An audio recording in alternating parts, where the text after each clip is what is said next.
Welcome, everybody, to the Weekday Wagers. My name is Mark Wallace. I am so happy that you found us here on this Friday afternoon, right on a holiday weekend. For those of you who celebrate Easter, wish all of you a very happy holiday weekend. Look, I know it's usually DG that is in this chair and kind of, hosting on Fridays. And for those of you who were watching yesterday, this may come as a little bit of a surprise. You know what? I'm just gonna read the apology, and I would just like to take a moment to issue, on behalf of everybody at Weekday Wagers, a formal apology to all Weekday Wagers viewers. Yesterday, Daniel Greer made the wildly irresponsible and frankly reckless claim that mascots aren't real.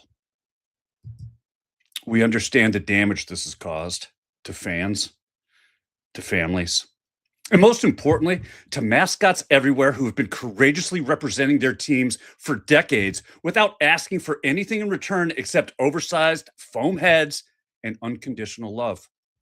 To suggest that these brave individuals are somehow not real is not only insensitive, it's borderline anti-mascot propaganda. We stand with mascots. At Weekday Wagers, we believe in mascots, and we will not sit here while their existence is questioned like some kind of conspiracy theory. DG will be undergoing some sensitivity training immediately, including, but not limited to, watching every mascot halftime performance on loop, writing apology letters to Gritty, the Philly Fanatic, and whoever the hell that Stanford tree is. And he will also be doing a full re-education on the emotional impact of t-shirt cannons. We thank you all for your patience during this very difficult time. Hashtag mascots are real.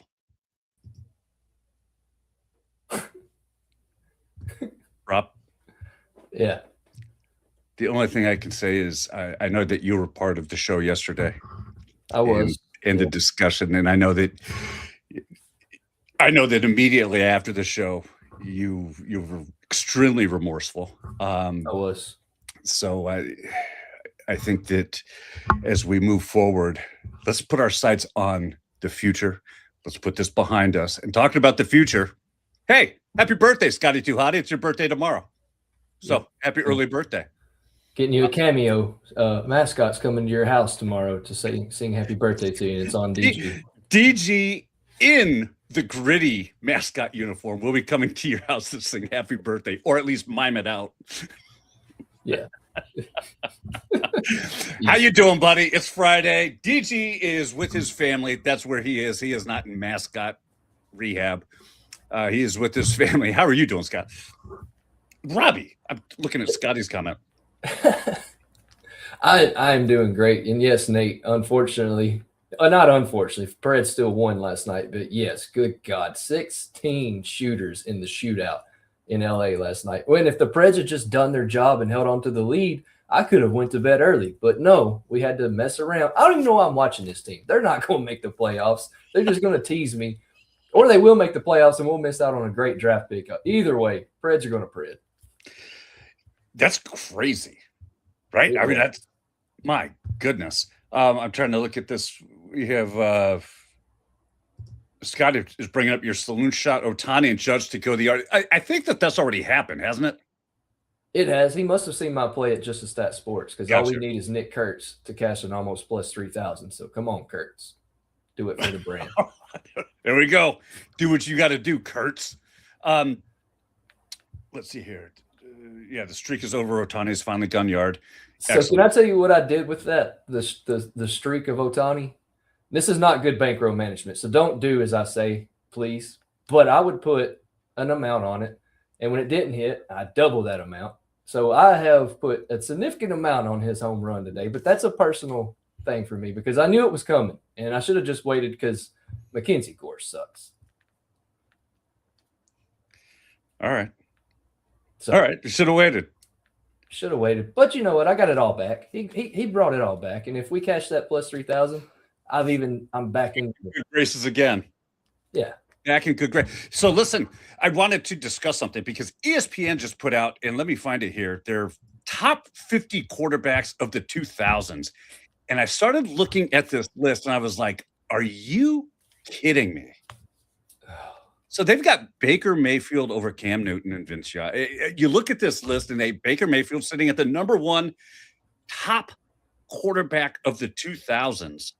A couple things jumped out to me immediately. One, I didn't realize that Philip Rivers was in college in the 2000s. So kind of shocked me. I was also surprised by the number of names of people that I had no idea what had happened to them or where their careers had kind of gone. As you look at this list, what's the first thing that jumps out to you? Very first is Baker Mayfield. Somebody was drunk when they made this list. I think Baker made this list, honestly. I was going to say that might get us another insensitivity apology coming up for. I don't think Baker cares about our feelings, so I think we're good. But okay. That's ridiculous. That's absolutely ridiculous. So, do you remember, like, for instance, Case Keenum? Yeah, remember him. You do? Yeah. He became a famous backup. I mean, that's all he did in the NFL was a famous backup. But I do remember Case Keenum. Yeah, so he's over in Chicago now. He's on a 2-year contract. He's serving as a mentor for Caleb Williams. He's 38 years old, and he has just made a career out of playing that backup role, right? Third string, and nothing else. Do you remember Pat White from West Virginia? And the only reason I remember Pat White is because of the games against Syracuse. Yeah, not as much as some of the others, but for me, it's like matching. When you went over, who was the guy we just went over? Colin Klein. I didn't know that name, but as soon as you said Kansas State, I instantly remember him at that point. But kind of the same way with Pat White. Don't remember a lot, but yeah. Yeah, so I guess my question is, you got these guys who were supposedly one of the top 50 quarterbacks of the 2000s, and according to ESPN, and now how they scored that, I have no idea. But you had these guys, and is it almost kind of like a he peaked in college type thing, right? Where you like Pat White, or even who do we have? Colin Klein, who played for Kansas State. Never went on for a NFL career because he had an unorthodox throwing mechanic and refused to try out for any other position. He said, I'm a quarterback and that's all I will ever be. Is it, to me, this is kind of like a, that's cute type thing. You know what I mean? Because if all we were concerned about was college performances, that'd be one thing. But right. This is kind of a lead into another thing that I want to be doing here shortly. But is college the pinnacle? And I guess, should we be putting an emphasis on this, or is this just filler?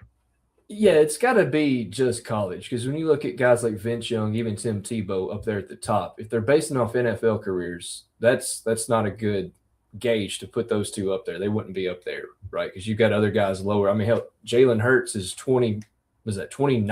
And he won a Super Bowl. He's in a Super Bowl MVP. So they can't be basing it off the NFL. I don't know where their basis is coming from, putting Baker first. Honestly, 2, 4, and 5 would be my top 3. And I think you could have a case for either 3 of those as the top quarterback. That's Cam Newton, Tebow, and Joe Burrow. Tony does bring up a great point that Rivers never beat Maryland. Yeah, okay. Yep. Yeah, Joe and Jalen Hurts is a good quarterback. He's won me a ton of money. You won't get not much Jalen Hurts slander from me just because of all the money he's won me. So other than that, Pat White and Steve Slayton were absolutely crazy. Nate brings up a good point too. Eric Crouch from Nebraska. I was thinking maybe he was early 2000s, but yeah, he was still playing because he had a Heisman campaign in 2001 is what Miss Kim put. Because I was, for some reason, thinking he may have been like 99, but yeah. Yeah, Nate says the same thing. Justin Fields and no Eric Crouch, automatic trash bin for this list. Yeah. That's what I'm Crouch, asking. 97 to 2001. Yeah, Eric Crouch has to be on this list. Johnny Manziel, DG says, is way too low in this list. He's coming in at number 13. By the way, one up from Fernando Mendoza, who's expected to go as number 1 this year. Right. Yeah, Johnny. When you just look at college football, Johnny Football was a hell of a fun player to watch on the field, off the field. But I mean, if it wasn't for him, Texas A&M doesn't beat Alabama that year, which it didn't even matter. Alabama still won it all. But Johnny Manziel was one hell of a quarterback in college, and you got to think if he wasn't drunk half those games, where he would be. Right. Oh, 100%. Crouch's college career was from 97 to 2001. Ugh. So that's right on the cusp. I mean, he was still playing in 2001. So I feel like you got to give him his credit from the other years because he was still playing. Yeah. Cam Newton is always weird for me because he was back up to Tebow. And I just wish, hindsight 2020, I almost wish Tebow had went pro and Cam hadn't, stole laptops. But considering what other Florida Gators did, considering we had a murderer on the team, I think stealing a laptop should have just got you a slap on the wrist and let him come back. I don't know why Urban got a conscience all of a sudden with Cam and the laptops, but that was the downfall of Florida, was getting rid of Cam Newton. Well, that is going down a whole nother rabbit hole. Oh man, I could spend hours. I know I can spend hours because my father-in-law and I like to have a few beverages and talk about those days, what could have been almost every time we get together. Well, listen, let's do this. Let's get to our plays, and I'm going to start with you. You've got 2 for today. What are you on? Yeah, I'm going to stick it to the ice tonight. I do like a lot in baseball, but there's 2 spots, and I know if you follow NHL, everybody and their brother is going to be on Porter Martone tonight for 3+ shots on goal at +110.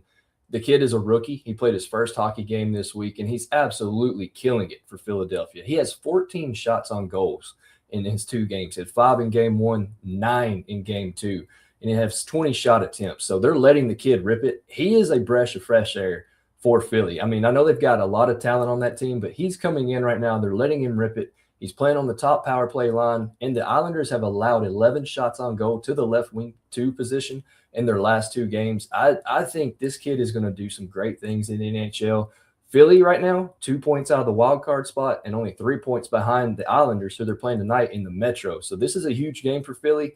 He doesn't have a goal yet, which is why I love this as well, because young kids are going to keep ripping the puck until they get their first goal. So I love Porter Martone for 3+ shots on goal at +110. I'll give you a little secret. I bet him all the way up to 6 shots on goal, just kind of doing a ladder. So if we can get 3, I'll be happy, especially for the show.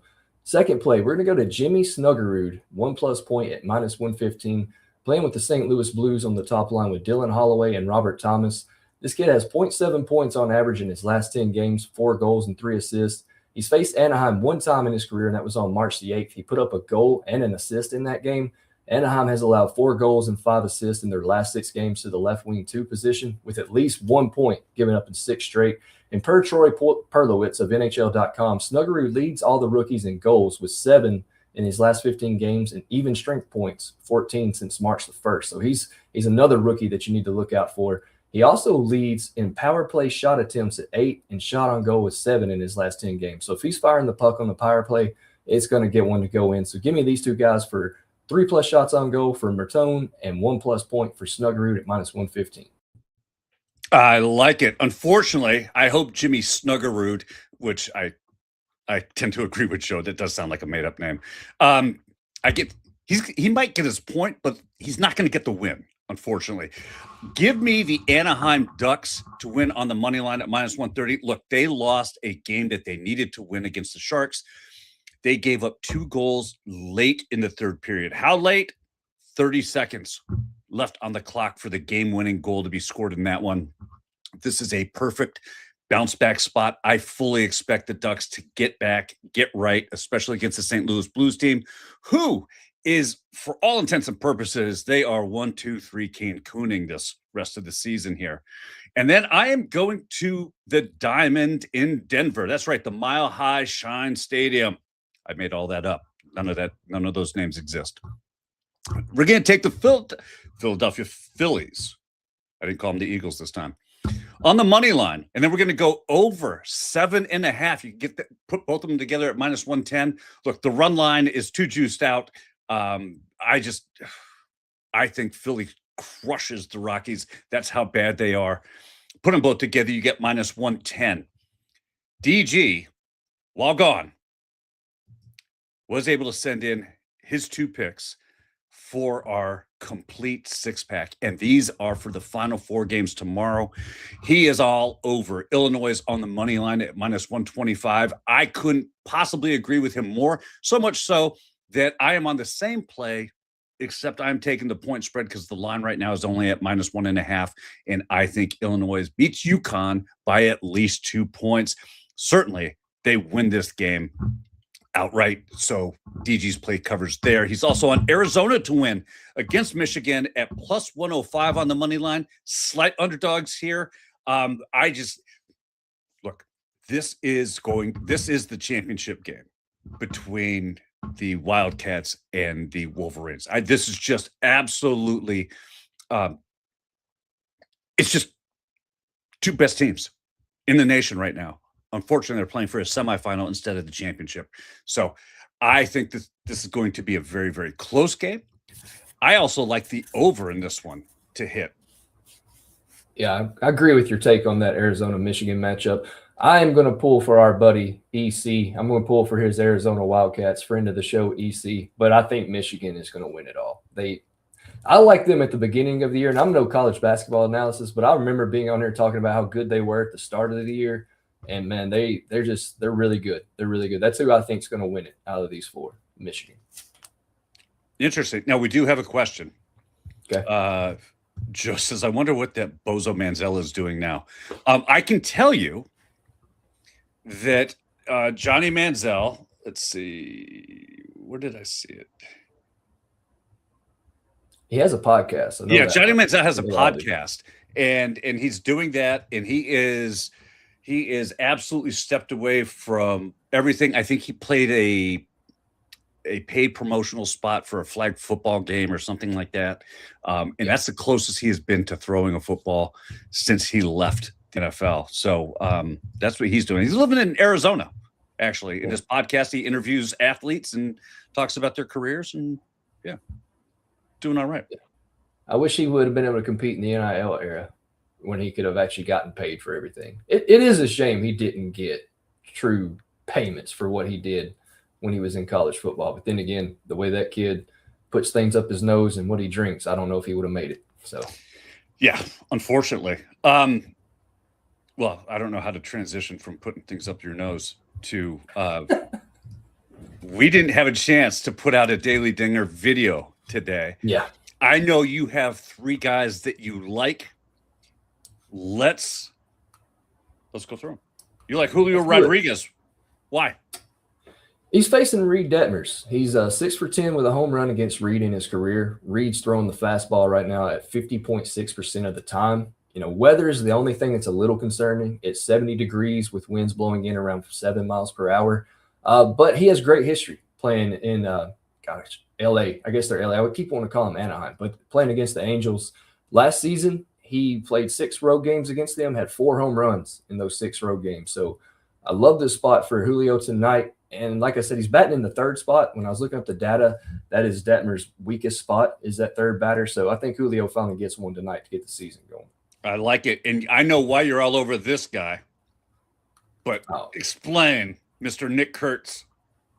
He is my favorite, one of my favorite players to bet on in general. But tonight he's finally back at home, and that's where he thrives. He had 4 home runs against Houston last year on a Friday. I remember it because I at least bet him to hit 1 that night, but he ended up hitting 4. He has 9 home runs in 10 games against the Astros last season, absolutely demolishing them. And Christian Javier has given up 6 home runs in his last 10 starts. Not a great pitcher at all. I think Nick Kurtz sets the tone tonight to start his next season after winning the AL Rookie of the Year last year. All right, let's round it out. Number 3. It's going to be one of Kim's favorites. It's Sal Stewart of the Cincinnati Reds. This kid has been really good to start the year. He loves getting fastballs, which Mackenzie Gore, actually he's facing Mackenzie Gore. He still sucks. But Mackenzie Gore throws the fastball 51.7% of the time and has allowed 8 home runs off of it last season. Sal has already hit a home run to start this season on March the 31st. And, of course, it was against the fastball. I think everything's aligning for Sal Stewart to go yard again tonight. I like it. And we just got an update that Mr. Freddie Freeman just went yard. Him, Mookie, and Ohtani all had great numbers. So if you put all 3 of those guys in a parlay, congrats. Because when I was looking at it last night, I was like, man, all 3 of these guys could go yard today. So, hell yeah, good for Freddie. Speaking about going to the yard, Joe says Danny Hurley's going to bite someone tomorrow. I hope somebody bites him back. There's always a bigger bear. Always a bigger bear. That's somebody. If there's a celebrity I'd want to fight, he's at the top of my list now. That would be one that I would love to get in a fight with. Would be Dan Hurley. Wait a minute. What? I had this conversation with a friend the other day. It says, "What celebrity would you want to fight?" And Dan Hurley was the first thing that came to my head. Maybe it was after seeing him nudge the ref with his nose or whatever. That's the guy. I would want to fight Dan Hurley. You have a list of celebrities that you would like to take on. Mm-hmm. I do. So Dan Hurley is number 1. He's number 1. Give me the top 3. All right, so this is dating myself. Aaron Rodgers used to sit at number 1 back when he played for the Packers and was still killing Dallas. He was my number 1. So Aaron Rodgers is on my list still, just because I think I could definitely win that fight. And then number 3 is LeBron James. What? I'd like to fight LeBron James, Aaron Rodgers, and Dan Hurley. I'd fight them all at once if they want to.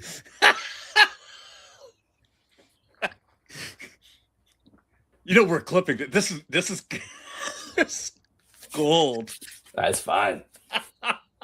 My God. Dan Hurley, Aaron Rodgers, and LeBron James. Yep.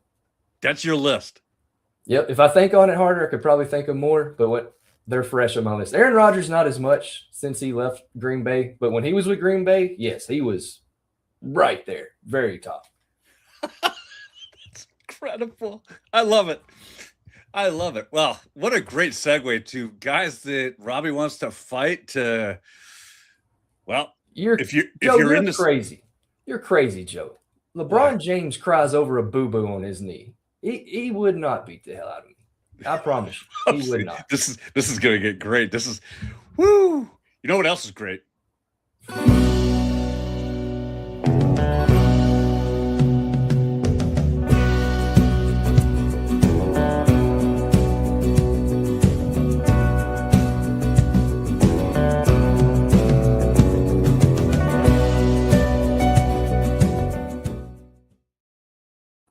I love all this coming in. Let's talk about the saloon. There's all the mugs. And thankfully, yes, I finally got in. DG's in. Robby Hockey's got 2 of them bad boys. Mrs. Nonsense right here in North Carolina. We got Tony. Boom Boom's got a mug. Miss Kim has got 4. And Joe. Joe, just drop it in the chat. How does it feel to have so many other mugs since you really led the way? You were the first one in.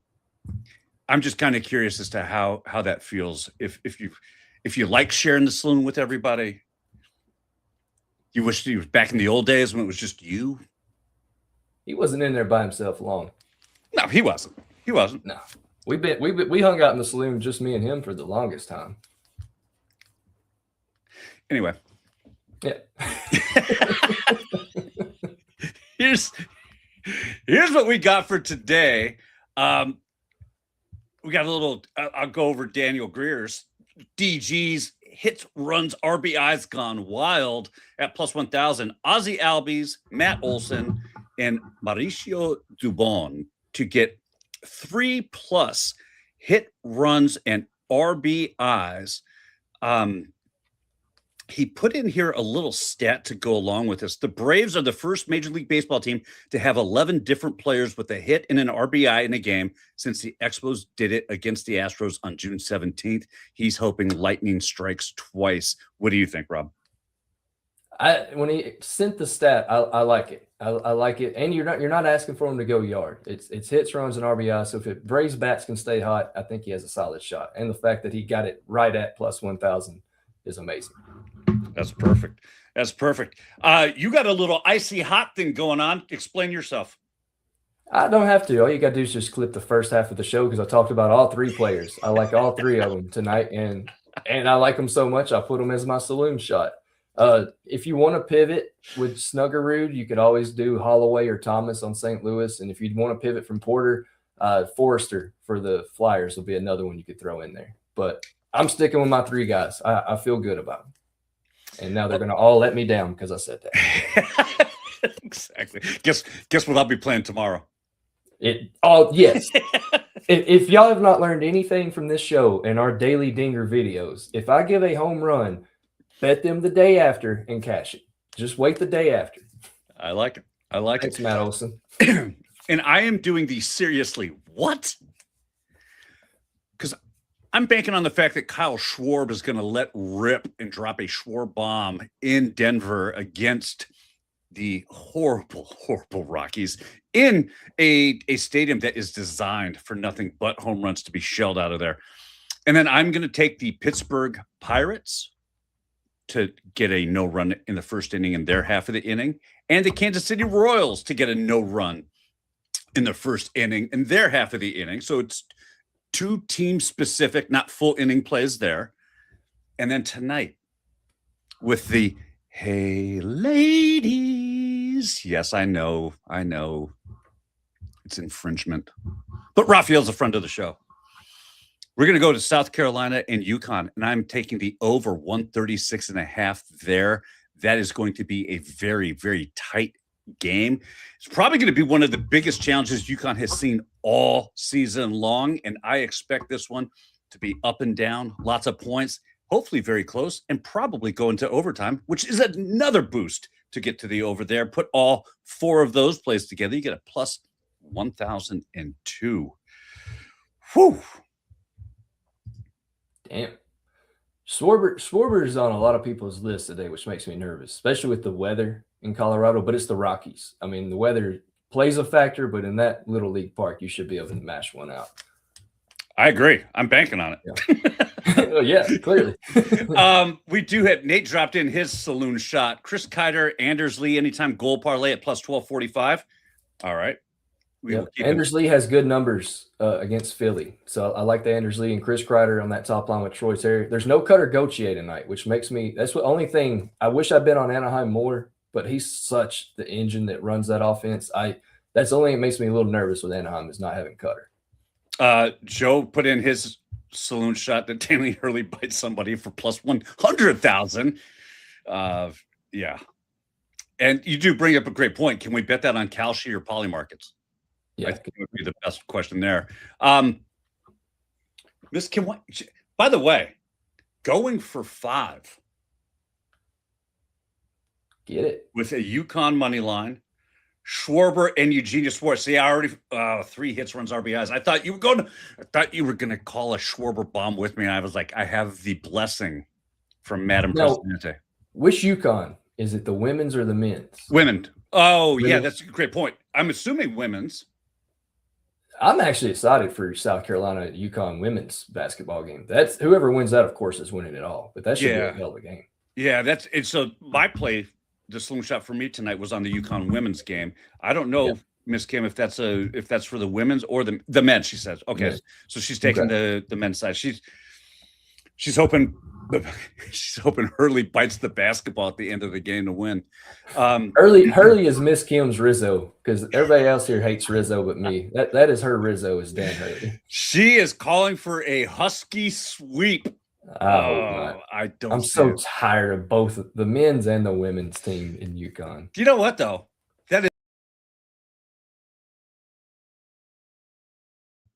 There we go. I don't know what happened there. I don't know. Yeah, that was weird. It's a great segue to get into another little thing that we can play on this Friday since DG's not here. We can have a little fun with this or that. Okay. Robby, do you prefer NFL football or do you prefer College football, the pros, you get the big lights, big paydays. College is about that pageantry, that just raw emotion. Which one do you prefer? This is a two-part answer. Pre-NIL era, college football. Post-NIL era, NFL. I think I will watch college football. I don't care what kind of system they have. I love college football. But I do think that the NIL has kind of lessened the pageantry a little bit. I'm going to go NFL just on that reason alone. If you'd asked me this 5 years ago, it's not even a question. It's college football all day, every day. Yeah, Miss Kim seems to agree with it. She's still college football all day, every day. I agree with you. I think that it's not just NIL, the transfer portal. Yes. The transfer portal has turned college football into nothing more than a G League for the NFL. And I will take the NBA over the G League every single day. I think that's the distinction now between that you have to make now between the NFL and collegiate football players. College football is great. It's fun. It's exciting. But at the end of the day, when you start paying athletes the way you're paying professional athletes, I'll watch the professional athletes. Joe brings up a great point, and I want to update the celebrities I want to fight list. Replace Aaron Rodgers because he's old and he doesn't affect me anymore. Put Lane Kiffin in the number 2 spot. So, updated list for those of you at home keeping score. We've got Hurley number 1, Lane Kiffin number 2, and LeBron sitting at number 3. I hope that yoga is going to pay off for him and get him out of a rear naked choke because I don't think it will. Okay. All right. Listen, and in the chat, which one would you prefer? NFL, college football? Better yet, here's our next one. All right. Does the replay in sports, is it helpful or is it hurting? That's a loaded question. How's it loaded? Because some stuff it does hurt. Like I hate watching some college games where they have to take forever. But I'm going to go with helpful. Because I think you can get calls. I just go back to that pass interference call. I think it was the Saints was it the Vikings and Saints or Saints and Rams? Yeah. That clear pass interference, like that always just comes to mind. I think it's helpful. And I'm all for the ASB too. Look, I am a huge proponent for replay. Get the call right. That's what fans want. Umpires, referees, officials, you're human. You make mistakes. You don't get it 100% right every single time. There's nothing wrong with using the technology that we have nowadays to keep everything the way that you're letting the game decide for itself. You're not letting a call dictate and determine the outcome of the game. Yeah. ABS, best thing to ever happen to baseball. 100%. Best thing to ever. Because these umpires now have accountability, and it's out there for everybody to see how badly you're missing these calls. Oh my goodness, I just forgot his name. The umpire that retired. Angel Hernandez. My God. Be fired by now if you're in this system. I mean, C.D. Buckner is afraid. Every time somebody taps their helmet, you see this guy get PTSD. You know, it's just, he's afraid of it. DG brings up a point. And it's actually a good point. And it goes to the NIT game last night, Mark. I don't know if you saw this, but on the Jumbotron, someone did hack it and was putting up images. Luckily, they didn't go too far with the XXX images, but they did put a couple of known porn stars on there in a scene. Nothing was shown, but they put that up and they put like something from Family Guy up on the Jumbotron. And the first thing I thought of was that stupid court in the NCAA tournament. If somebody had hacked that court and put like a big the glass, yeah. So it's not. It sounds crazy, but he's kind of got a point. They can hack anything now. Yeah, they used the it's a composite court that is basically you can see right through it. It's glass, Yeah. plexiglass. But they're able to advertise now all over the court, change the color, design, do all those things now without having to swap out boards. It's all by computer. Yeah, that's one of the risks, But I don't think that they can go in and change the film with the multiple angles now that these sports are being covered at. I think of football. You've got 15 different camera angles, Oh, yeah. which becomes impossible to change from 15 different sides to achieve a different outcome. If you get hacked, I think if you get hacked, what happened at the NIT game last night is more likely the outcome than that. Let's see. Still waiting for them to get a chip in the hockey puck somehow getting something in the hockey puck for those close goals, no goals, or those offside calls too. I think something I feel like in hockey could be done, but for the most part, I can't complain too much about hockey till it gets to the playoffs. The only issue I have with review, and it's funny because it's in the one sport that you would think real quick, easy to make those calls. Basketball. They seem to take forever with their review policy. That's why I thought at the beginning it was a loaded question, because when it comes to basketball, I think it slows things down too much. But I think with basketball took the same direction that the other leagues have done, limit the number of challenges. Yeah. Right. And stop with the official reviews. Yeah. Okay. And that's where this is getting crazy, because what happens is you end up giving teams an extra timeout because you need to go check the clock instead of relying on the three officials on the court to be doing their job. Correct. Yeah. All right. Now let's get to the fun ones. You ready? Kit Kat or Snickers? Which one is your go-to candy bar? Kit Kats. Really?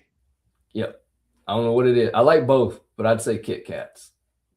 Something about those. I like them. I think it's just the snap. I like the snap of them. See, I agree with you too. If I had to buy during the day, if I had to go to one, I'm reaching for a Kit Kat. 100%.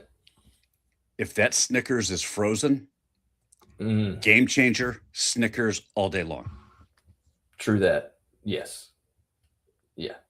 Yeah. Well, yeah. The Kit Kat heist just happened. I did see that. What do you mean? I can't remember because the Florida Panthers made a joke of it. I feel like there was like a truck or something that got either flipped over or taken over. Joe, you might can put it in the chat. I didn't read full into it. I just know that the Panthers made a spoof on it. That's the only reason why I know about it, but I did not read it that much. Oh, gotcha. All right. Well, what happened here? It's not sticking with the food thing. Oh, driving down the road, McDonald's on one side, Burger King on the other.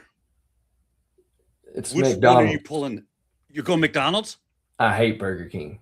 Absolutely hate Burger King.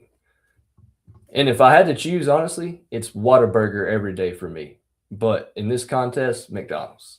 Their fries. If their fries are hot and fresh, you can't. There's a hard way to beat that fry. I'm going McDonald's. I see. This is so funny because you bring up the McDonald's fries, and I agree. You have to eat them when they literally come right out of the fryer. The problem with me and McDonald's fries is that 3 minutes later, when you go to bite into that fry, you then get that greasy coat all over your tongue. Doesn't happen at Burger King. I don't care. Give me all the grease. No, it gets all mushy. It gets coated. I hate it. My go-to is a 20-piece nugget, a Big Mac, and a large fry at McDonald's. If I'm getting anything from McDonald's, that's my go-to meal. Really? in one setting. Yeah. Have you tried the new burger? No, I can't remember the last time I've eaten Gotcha. McDonald's or Okay. Burger King. I have eaten Whataburger. Me and the boys love some Whataburger, especially after soccer on Saturday because none of us have eaten. But yeah, if I go to McDonald's, it'd be McDonald's over Burger King. All right. And see, at McDonald's, I'm a quarter pounder with cheese. Yep. At Burger King, got it. The Whopper and the original chicken sandwich. In fact, I'll get right off the $5 menu. Plug, by the way, Burger King. The Whopper Junior and original chicken sandwich. Dude, there's not a better combination. Yeah. I do like, I think they're chicken fries. I think Burger King has a chicken fry option. Yeah. I don't mind those. They're okay. I don't mind those. They're just long, slender chicken nuggets is all. So always, Sarah likes the quarter pounder as well. So when I go and if I have to get the order, I get her a double quarter pounder and I always say, look, they love you so much, they gave you an extra patty. I know she won't eat it. She'll just give it to me. So I'll just eat the patty. You are slick, my friend. Slick. Scotty Too Hot, he says Five Guys. I agree. Dude, I hate their fries. I love their burgers, hate their fries. At Five Guys, really? Yep. I hate their fries. I don't know what it is, but I don't like their fries. Their burgers, top notch. Fries, not so much. Burger all the way, Cajun fries, extra large. Boom. I am a happy camper. I'll go through some peanuts while I sit in there, though. I just eat the peanuts and the burgers. Look at this. Miss Kim says the fish sandwich plain, onion rings at Burger King. See, that's the one thing I would know. And she's all in on the fries. I love it. All right. Which one are you doing? You can get $100,000 guaranteed cash. It's yours. Just say the word. Or no taxes. No taxes. Okay. Or you can flip a coin for $500,000. Give me the $100,000 because I'm gonna bet a Shohei Ohtani home run with that $100,000 free bet, and I'm gonna flip it even more. Give me the $100,000. I'd rather have if money that large. I would rather have a guaranteed $100,000 in my pocket than ever risking flipping a coin and not getting nothing. Because I know my luck with flipping coins, it's not good. So $100 guaranteed or $500,000 for a flip of a coin? Flip the coin. So we just got to find that number in between. So what's your cutoff number? 10,000, 1,000. 1,000 guaranteed or flip a coin for 500,000. I'd still flip a coin at 1,000. I'm trying to think of bills I have out there that I could knock out. So it's probably looking at my lowest bill because at least I could just knock one of them out and not have to worry about it. 10,000. Ooh. You know what? 5,000. 5,000 in hand. Yeah. Flip a coin. You're still flipping the coin at 5,000. Yeah, I'd flipping the coin at 5. 10. Flipping the coin. I'll tell you, my cutoff is 20. If you can give me a 20 grand now, I'd take it. I'd go all 20 grand in hand. And that's when I'd walk away. Yep. Because I can find a way. I can find a way to make 20,000 grow. So and I could probably knock out some things. So 20 grand is my cutoff. All right. Well, Joe says we'd have to double up for him to take higher roller than me. Give him 40,000. We can flip that coin the next day and win. Miss Kim thinks that we get to. No, this is a one and done shot. This is an either or. This or that. Which one are you choosing? I think she's saying flip the coin. What if I pick heads? It's going to be tails. So then pick heads the next day, and you're guaranteed 500,000. Now, see, I didn't even think of that. That makes that statement hilarious. Yeah. I'll play the day after Robby plays, and I'm gonna pick whatever one he does. Yep, that's how you win. I like it. All right, the last one. No contest. Who are you choosing? LeBron James, Miss King James. Shit. Or Michael Jordan. Are you going with the modern day GOAT? Dude gave himself that nickname. Going Jordan all day, every day. Just no LeBron love at all, huh? If there was a pickup where you had to pick 5 players for your basketball team, he would never make the cut. I would never have him on my team, ever. Kobe or LeBron? Kobe. Kobe's Really? my number 2 behind Jordan. Yep. Kobe, to me, is the second greatest behind Jordan. So, so you still think Jordan's better than Kobe? Yeah, I think Jordan's better than Kobe, but I think Kobe is my second GOAT. Okay. Who's is there a player that you can think of that had the largest impact on the NBA that you remember watching growing up? It's a personal choice, but it's always Penny Hardaway for me. And I think if he didn't have the injuries, he would have been a bigger name. I liked Allen Iverson, but he was if he had ever won a championship, I think his name would have been bigger as well. But for me growing up, it was Penny Hardaway and Allen Iverson was 2 of the guys that I just loved. They were 2 of my favorites growing up. Gotcha. And obviously this must be a family thing because Mama Hockey says Jordan all day. You do know my middle name is Jordan for that reason, because she's a huge Michael Jordan fan. Interesting. I did not know that. And if Jordan played for anybody other than the Bulls, I never probably would have been a huge Magic Penny fan, but it was just the Bulls. I never liked the Bulls. I don't know what it is, but I love Jordan. I mean, my namesake, I got to take it. But if he played for anybody other than the Bulls, probably would have been bigger. So Joe does bring up a great question. Does anyone actually take LeBron over Jordan anymore? And I don't know. I don't know. There's people that try, and I just, it's not even worth arguing over. I think you could just show them a side by side of what they've accomplished. And it's the fact that LeBron, and I know this is, nobody ever likes this argument, LeBron would not have survived those Detroit teams in that era that Jordan was in. Not the way he plays basketball. He would be a great soccer player as much as he flops, but I don't think he would have survived that era. DG says, yeah, a lot of people still do. More people pick LeBron over Jordan. Well, those same people probably thought that apology was necessary from the Wizards yesterday too. I forgot we're still apologizing for DG. DG, get back in your mascot training. You must be on break. Is that more recency bias? Do you understand what I'm saying? So there's probably a very large group of people who don't remember watching Michael Jordan be Michael Jordan and do what he did. Just like, like Scotty says, you got Karl Malone and John Stockton, who my personal belief is I grew up watching the LA Lakers, and I saw them when they had Norm Nixon as their point guard, Stormin' Norman, and he was a beast, and it transitioned into Magic Johnson. And then John Stockton, I grew up playing basketball with Johnny Stockton. So, yeah, that is like my era.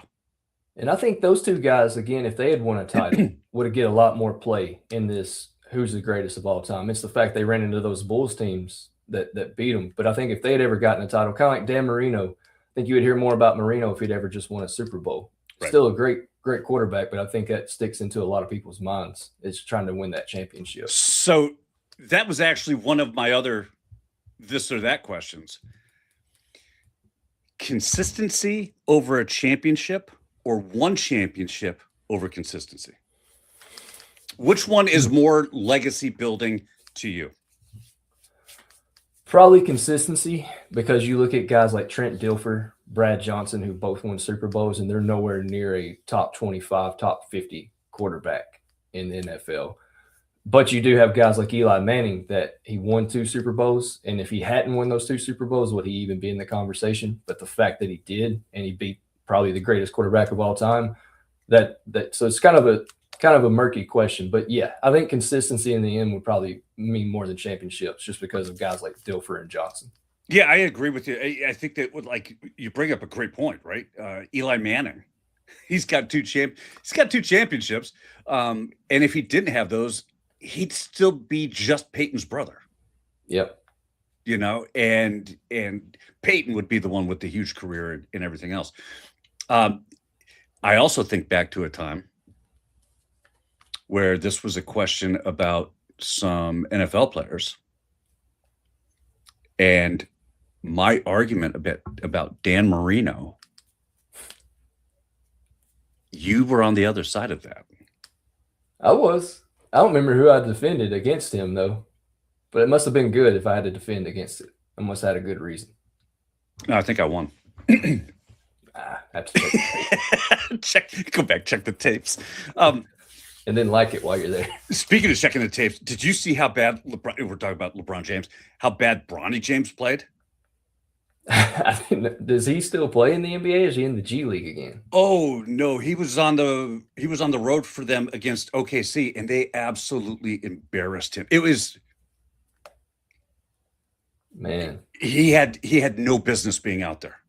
Maybe Alabama can call Bronny and let him restart his college career and join those guys. Joe says I've never won a split. That's not true, Joe. That is absolutely not true.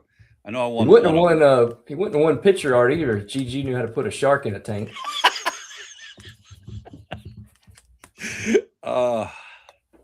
Dude, that's what we have to do. That should be a game every Friday. Picture art with Robby. Oh gosh. As long as you give me the right pictures. I did like the one there when I had to guess the Seeing Eye Cats? Yeah, the Seeing Eye Cats, yeah. Yeah, that's great. Listen, do you guys got any big plans for this holiday weekend? Well, tomorrow coaching all day, but luckily it's early game, so it should be done around 12 or 1. But yeah, we got Easter Sunday coming up, so do the church thing, family stuff, but yeah, it's just the normal, family stuff. Nothing huge coming up. So gotcha. That's about it for me. What about you? I am down here in North Carolina, be spending and by the way, I know a lot of people think that, if I don't appear in the chat, then I don't watch the show. Yesterday, I was at the beach, and no, Joe, I wasn't double fisting it. I was taking in some quiet time at the beach, listening to the show. I heard about the apology. Then I heard about the mascot hate that was doled out. Legal called me right after, said we need to apologize. That's just how this stuff works. So I am spending tomorrow. I'm spending tomorrow at the beach. Going to go to a little town right here in North Carolina on the coast called Southport. They shoot a lot of movies there. It's where the Carolina series was filmed, and they do a thing called First Friday. So if you're in and around the area of Southport and Wilmington, North Carolina, stop on over. It's really fun. It's great to take in. And tomorrow I'll be at the beach, and Monday I'm driving home. So yep, I'll be here Monday. Yes, but I won't be here Tuesday. I think we're flip flopping Monday and Tuesday. Yes, yeah, 100%. So yeah, that's what I'm doing, and I am taking in NCAA basketball. Yeah, I can't wait, and we've already figured it out that we will be back home well before the championship game kicks off. So on Monday night, so I will be there for that. Won't be missing any of that. Listen, have a safe holiday weekend, my friend. You as well. This has been a full show. I kind of like that. This or that. Yeah, that was good. I like that. It was interesting. I like that. And you know what? You know what's nice is that we didn't have DG pitting you and I against each other. It could just be a nice conversation. We can have along when we have to. He's right. The instigator. I agree, 100%.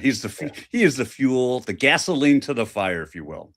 But with that, listen, if you're traveling this weekend, be safe. Have a wonderful, wonderful, safe and holiday weekend for those of you who celebrate. Thank you so much for hanging out with us. This has been so much fun. We really, really do appreciate it. Hit that like button, please. It really does help us grow. And you will see Rob and DG back here on Monday. I'll be back on Tuesday. Until then, take care. Be kind to one another. Let's cash these tickets. Have a good one.